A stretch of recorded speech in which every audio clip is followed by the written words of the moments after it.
Hello, everyone. Welcome to the Financial Advisors Want to Know podcast. I'm Catherine Tindall, a CPA here at Dominion Enterprise Services, a specialty CPA tax firm for advisory practices. Today's episode, we have Justin Goodbread.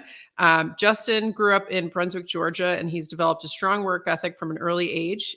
He started launching a landscaping business at 15, moved big places from there. He's had a passion for helping others and got into the financial services industry, where you got credentials like the CFP, Certified Value Growth Advisor, Certified Exit Planning Advisor, and we're going to be talking about exit planning a lot today, designations in subsequent years. In 2016, he founded financiallysimple.com, a platform that launched his successful podcast, the Justin Goodbread Show, blog, and YouTube channel. He's been recognized by Forbes and Kiplinger, and he's received awards such as the 2021 Exit Planning Thought Leader Award and the 2022 Peter Christman Exit Planner of the Year Award.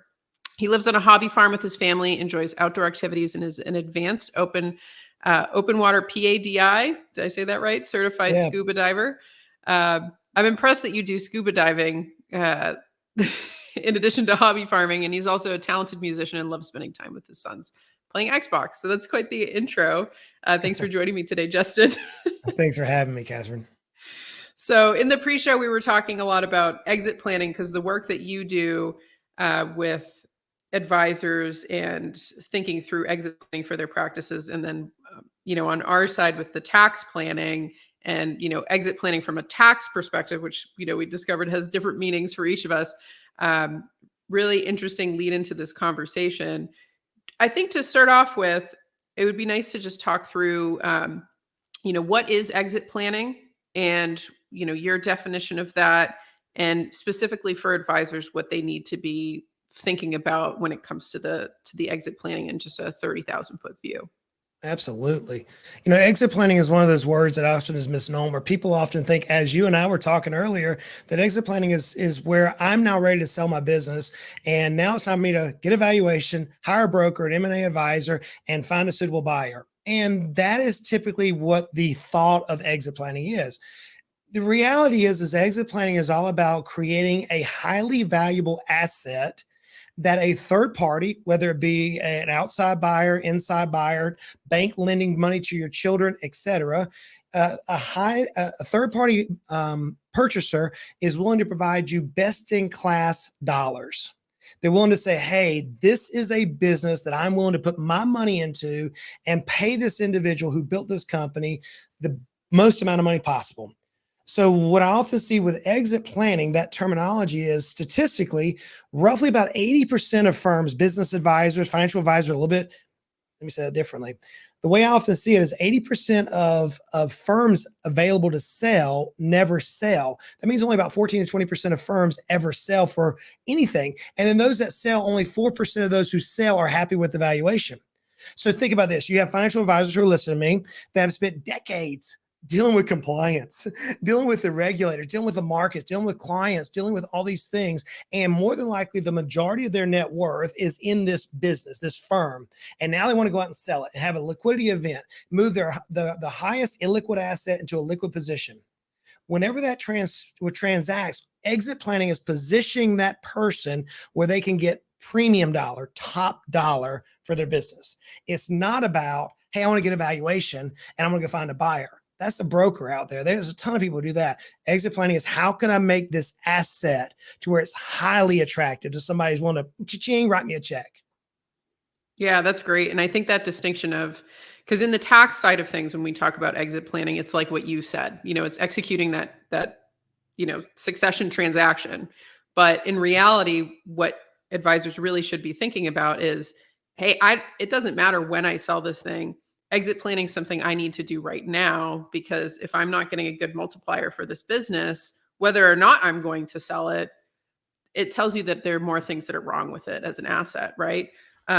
What have you seen for advisors who have put an emphasis on this kind of exit planning, the kind of, just to get people interested, what kind of transformations you've seen in terms of, increase of multiplier from people that are able to do this well? Man, I could tell you several stories. Several stories. I was just talking with one of our coaching students who's a financial advisor. We coached him through the exit. He had an 8-figure exit. We could talk about many. Let me talk about my story because I can tell that one like it was yesterday. I'm earning a designation and I'm sitting in Chicago, Illinois, and I was like, I know how to build a financial advisory firm that is going to be significantly valued in a very short period of time. So I walked out of this place, walked away from $250,000 recurring revenue, started an RIA from scratch, December the 17th, 2017. 49 months later, I had an 8-figure exit. The reality is exit planning is all about a mindset because exit planning is good business planning. It's you're taking yourself from the epicenter of your business, looking at your business as an asset. Same way we would tell our clients, look at their stocks or their portfolios or real estate, whatever. You're looking at this thing not as a legacy for yourself, but as an asset on your balance sheet. And then it becomes, how can I maximize the value of this asset? How can I take something from startup to 7, 8, 9-figure exit within a very short time frame? The reality is, and I love doing this when I was talking with business owners back before I focused solely with working on financial advisors, is I could tell a business owner, same thing is true with a financial advisor, that if you follow fundamental exit planning philosophies and exit planning structures, you can double your net worth in 18 to 36 months. It is extremely possible.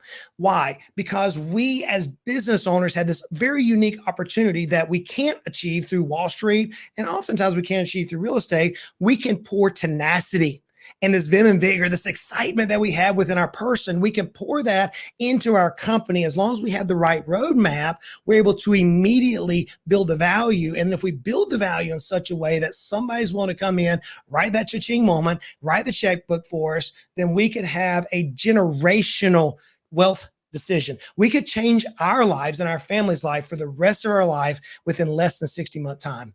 That is the power of exit planning.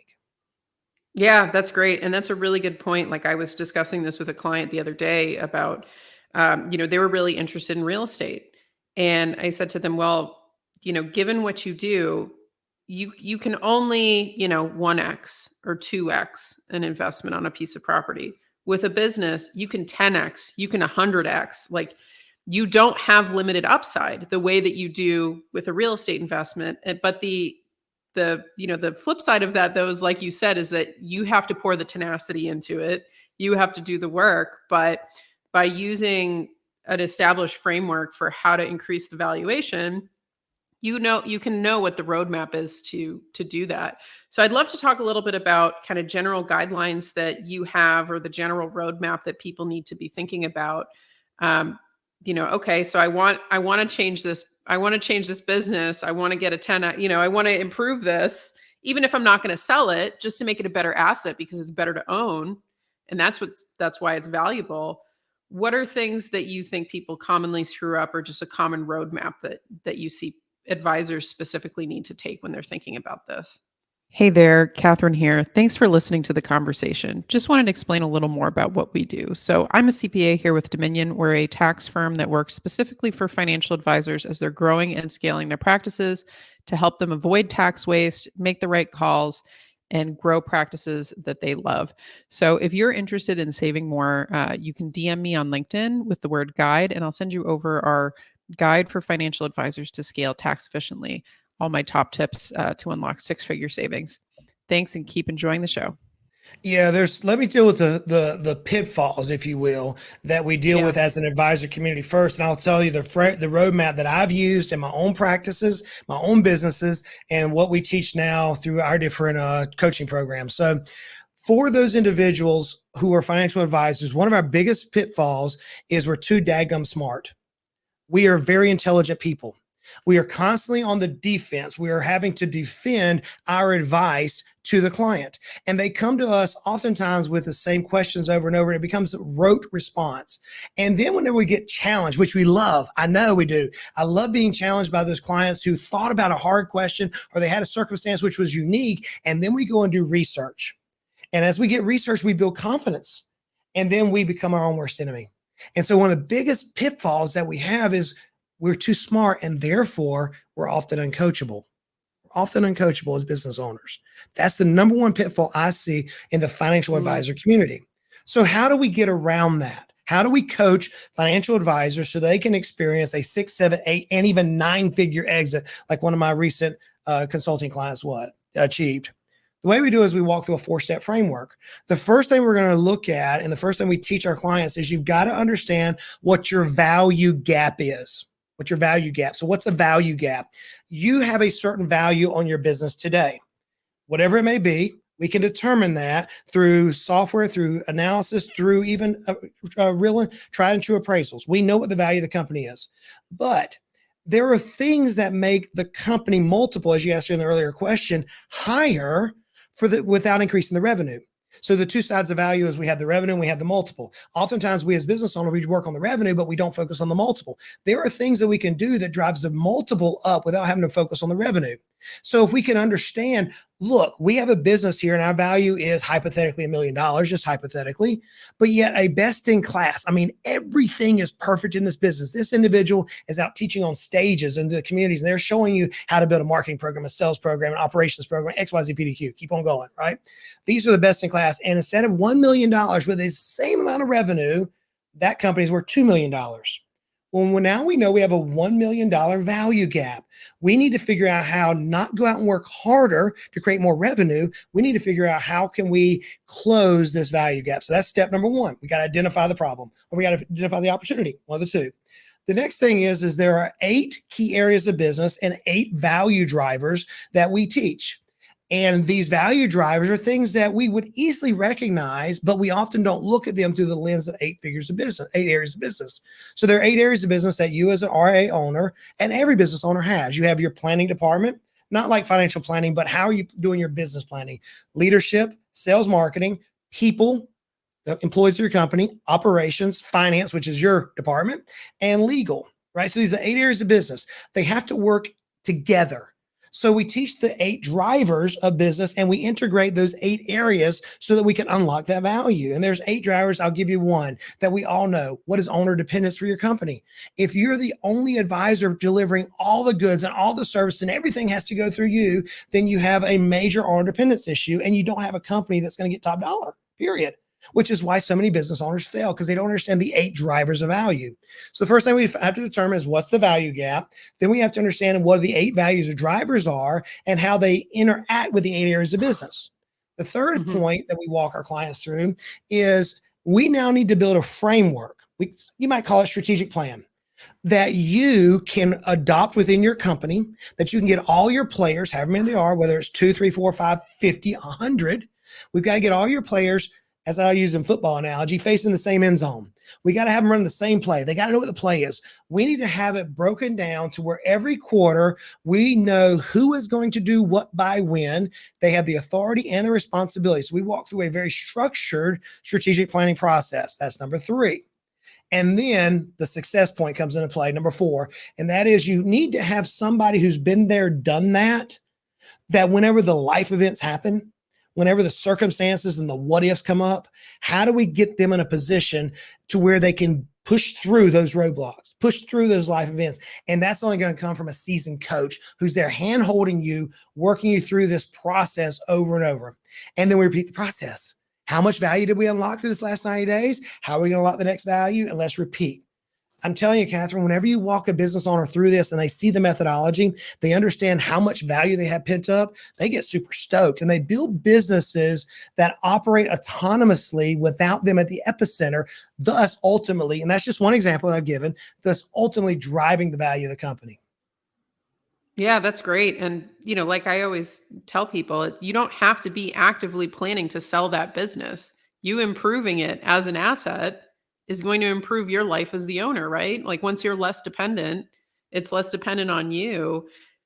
That's going to unlock so many changes.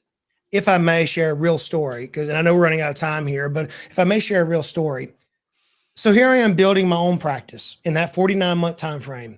And I built it to where I was literally taking 6 months out of the year, making more money than I've ever made before, building value at the wazoo, using this structure because my coach was leaning into me and teaching me. I mean, I was a business owner for 25 years, already sold 3 companies before I started this journey. And then COVID happened. And here I am laid up in the hospital with my wife, who I didn't think was going to live. We literally were giving a death sentence for my wife. While I'm in the hospital for 16 weeks, the company grew. And here I was in a position where my wife looked at me and she said, Justin, what's another $1 million going to do for us? I can change your life. And at the same time, I was interested in selling. Somebody reached out and they said, hey, we want to buy your business. We see how you positioned it. And they made a best in class offer. And whenever I looked at it as an asset, I'm like, dude, this stock is at a ridiculous all-time high. It shouldn't be here. Heck yeah, I'm going to sell. And now here I am in my mid 40s, living a dream that many people want. And that is I have time in front of me, theoretically, with health, and hopefully with longevity of life, but I also have money. And now the world is my oyster, that I now have built multiple businesses and now looking at other opportunities and helping now business owners, specifically financial advisors, accomplish the same thing. So you don't have to be looking to sell. Exit planning is good business planning. You're trying to increase that one intangible asset, which sits at the top of your net worth statement. Yeah, that's wonderful. So I guess as we wrap up here, I'd love for people to hear more about how they can learn more about the work that you do, get resources. I know you've got a book out. How do you recommend advisors, who are interested in learning more about the work that you do and exit planning specifically, get in touch? So I do have 2 books. My favorite book is Your Baby's Ugly. It was #1 on the Wall Street Journal bestseller list. You can check it out on Amazon. Well, I have a podcast, likewise the Justin Goodbread Show, where I teach business owners, specifically financial advisors, how to do this. So, but for those individuals who say, hey man, I want to follow you, Instagram, YouTube are great locations for them to follow. And they say, man, I need to be coached. I need somebody who's been there, done that, who's led RAs to 9-figure exits all the way down to 6 figures. I need to figure out how to do this. I'm willing to invest in my own life. Hey, check out justingoodbread.com. We have all of our coaching programs there. You can learn all about it. And my challenge to you is don't be the statistic. Don't be the statistic. Don't be that 20% who never sell. Don't be that 20% who never sell. More importantly, don't be that 4% who regrets it.